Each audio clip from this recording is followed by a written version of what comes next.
Welcome to some extreme hardball chemistry. I'm your host JD and direct your attention right here to the lovely television screen. There you can see our friend through this whole thing. It's called a molecule. A molecule is nothing but a bunch of electrical bonding. That's where these hypothetical things called electrons bond with each other. You can see there's a lot of bonding going on. Now let me tell you something, class. Fathers and kids, we're supposed to be bonding too. So when you separate that bond, it creates a problem. And you allow what is called in chemistry free radicals to get in. This little sulfur molecule right here, that's a free radical. Because you don't know if it's going to bond right here in what's called the bias bond, or if it's going to bond down here in what's called the ether bond. But in this particular case, we have it configured in the bias bond, which is still an ether, by the way. This actual configuration normally has one of these lovely little oxygen molecules, but because this is a free radical with the sulfur in there, we decided we're free radicals, this is free radical, hey, as I said, hardball. So, in chemistry, everything comes down to numbers. Pure and simple, honest to God. If you can count to 8, look ma, no thumbs. If you can count to 8, you can do chemistry.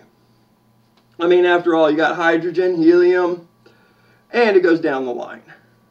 Lithium, sodium, aluminum, carbon, nitrogen, oxygen, chlorine, neon. You get it. It's called a periodic table. Now, see, here's the thing here with this particular molecule. We have our carbon bonded to hydrogen, bonded to chlorine.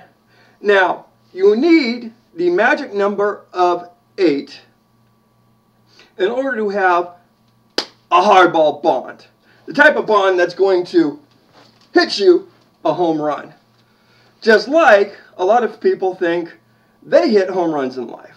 But life's not over yet, you know? Maybe, just maybe you screwed up. And if you got away with a little bit of criminal activity now, don't worry about it. It's going to come back to haunt you. Just like this molecule. 2 carbons bonded to a chlorine.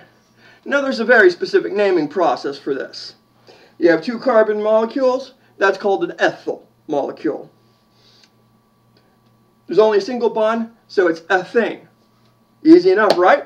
The chlorine, hey, chloroethyl. So, we got 2 of those. That means there must be 2 chloroethyl. How hard is that? Now, when you can't get 8, it needs a little improvise. Here's how we improvise. It's called the covalent bond. It's where 2 atoms get together and they share an electrical bond. Why? Because they can. When they don't need a covalent bond, they have what's called an electrical shield. That's these little dots right here, representing little tiny electrons that they're free, they're happy, they don't need to go anywhere. Ha ha ha ha ha. They just sit there and loaf and wait to be walked. If they don't get walked, they get struck out. When they get struck out, boom, you lose a bond, and your molecule falls apart. Simple, right? All right. So, let's talk logistics. Logistics here is very simple.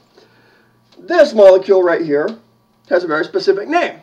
The naming process is easy, like we've said. 1 chlorine, an ethane bond. Hey, chloroethyl. How hard is that? In life, we have a simple process too. It's called the jury trial system.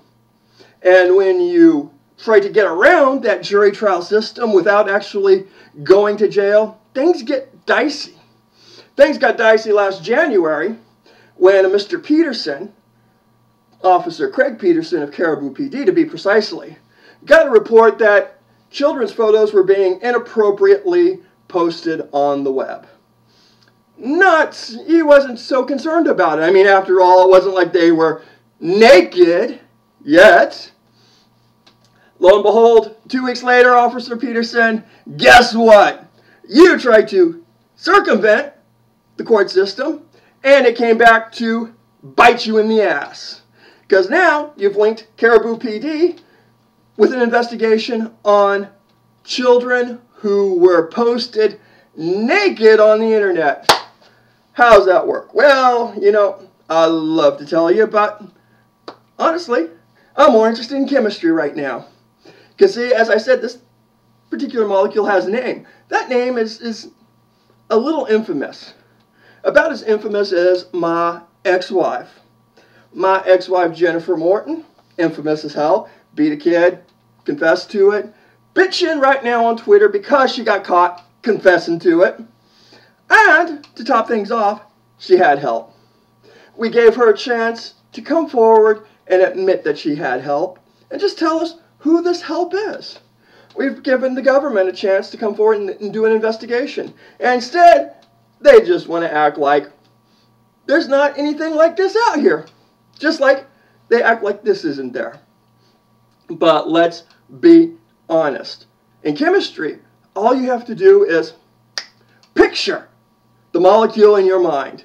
Get that molecule together. How does this bond with this? And when you get that, boom, you make magic like that. So, in life, sometimes you have to bend the way things are supposed to work so you can get something that works together. Normally, there's an oxygen molecule there. That's one of these little molecules up here with an O. But this molecule is a sulfur molecule. That means somebody tweaked it. That's right. And now you're learning hardball chemistry. Hardball chemistry. The type of chemistry when you need to play hardball. Hey, it just rolls right off the tongue, hey? Well, you know, let's talk about some seriousness for a minute. Because all chemistry aside, this is all well and good. And this teaches, you know, the little kids how to do it properly. But see, the big kids sometimes like to play. And when the big kids like to play, it's called doing things by the book, by the law. The law is a very important thing. Chemistry has laws.